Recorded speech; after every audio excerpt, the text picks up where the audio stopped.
guys, welcome back to another episode of Eating with Isotope, and today we are going for a walk down memory lane.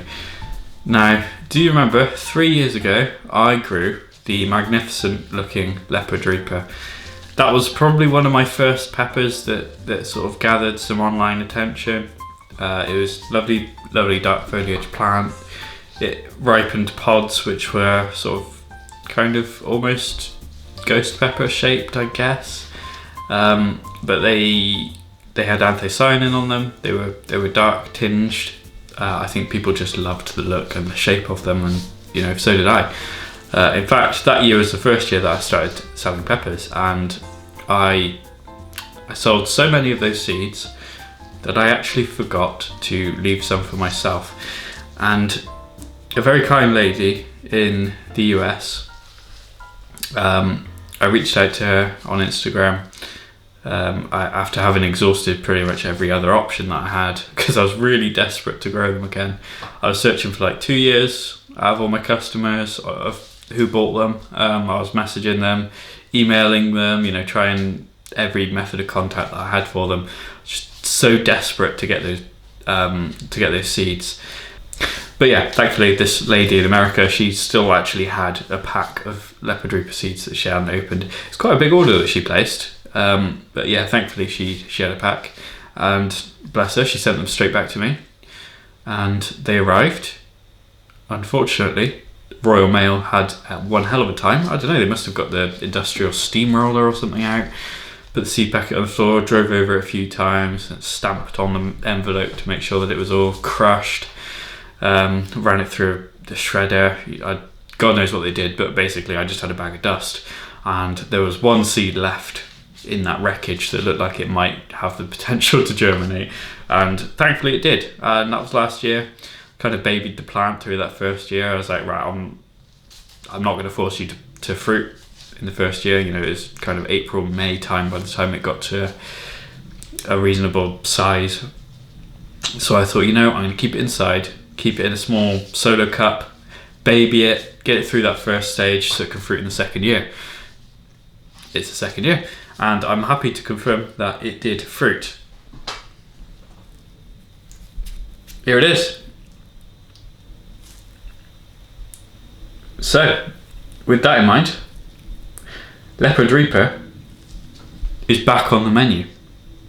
I've let this pod get really soft because the seeds are a little bit important to me.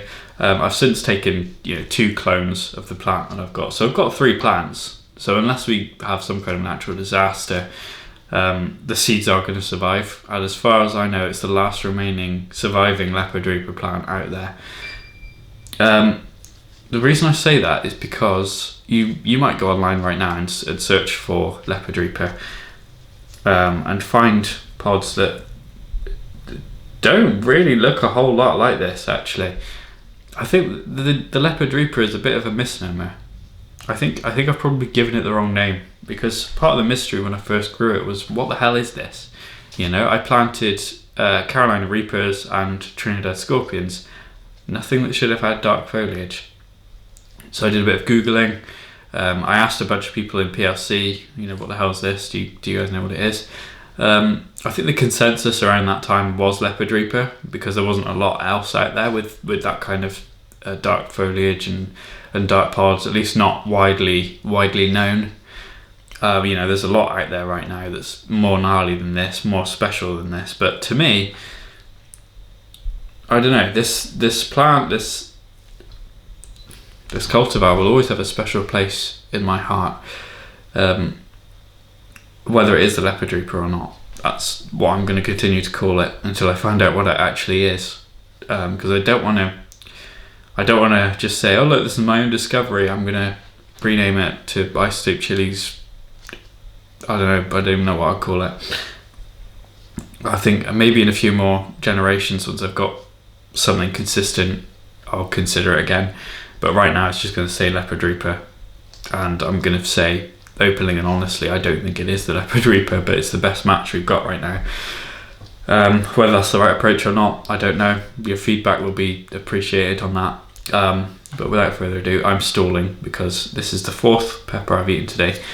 The last one was the ahi melakoton, and that was reasonably mild. This one, I believe, was in the region of 300 to 400,000 Skiffle heat units last time I ate it. So without further ado, I'm just going to crack on, cut into it, see what happens.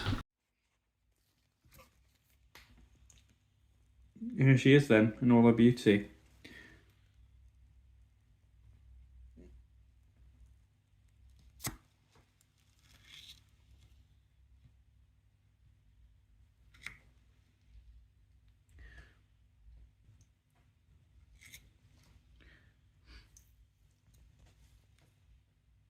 Yeah, unfortunately it looks like I've gone through a seed there. That's pretty much sod's law.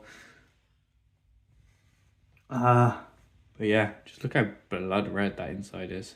Beautiful. Right, I'm back. I've cut the pod. That's about half, actually. It's about half the pod. I'm not being as wimpy as I was last time when I tried something hot.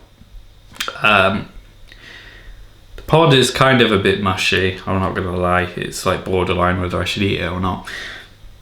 But you know what will make a really entertaining video? The food poisoning aftermath. I'm kidding. I wouldn't eat it if I wasn't sure. But yeah, wish me luck, guys. I'm gonna put it down the hatch now.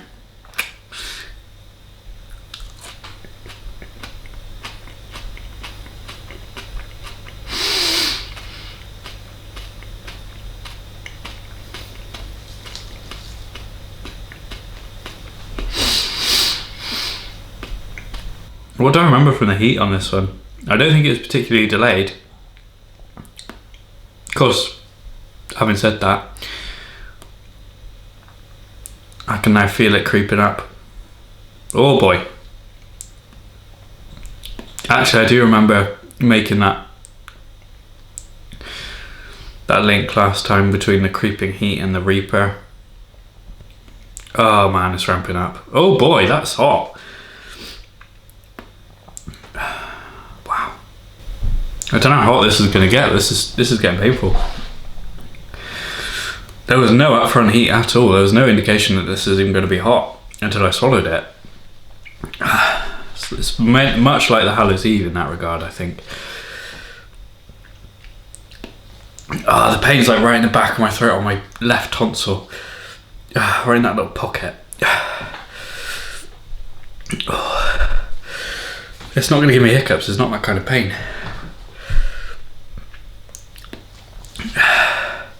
It's gonna make me cry though. Wow, that's painful.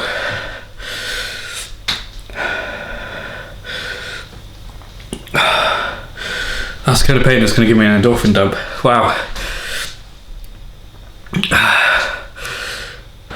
Still ramping up. Wow, fucking hell.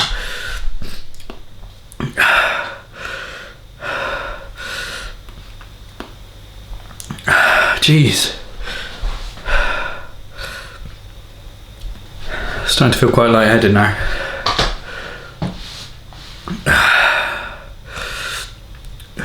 That's hot. Bloody hot.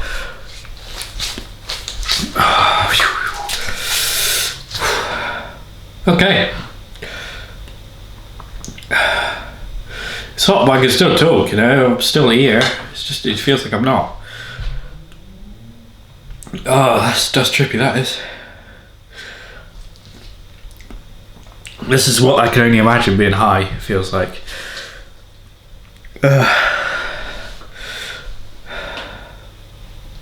It's sticking around for a good while, you know. It's peaked early, but it's more of a plateau than a peak. Christ, that's hot. Yeah, it's just basically like the flavour was... It tasted like it had been left on the plant too long. I suppose about this a bit longer. Jesus. Yep, okay. Leopard Reaper is... Wow. Right. Sorry for the abrupt cut there. I think my camera might have overheated while I was filming that, which is quite ironic, I think, when you're filming a pepper eating video. But yeah, closing words on the Leopard Reaper. Probably pick a different pod that hasn't been on the plant for a month, and I know that in the past that's had a lovely fruity flavour.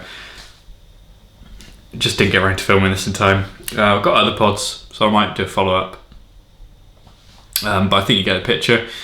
I was a bit braver this time than in my last video, so the heat level is a bit more accurately reflected. I think maybe 200,000 would be about reasonable. 300,000 I would say. It was painful, but it wasn't overwhelming. But yeah, thanks very much everyone for watching. It's been a pleasure, and I'll see you all in the next video.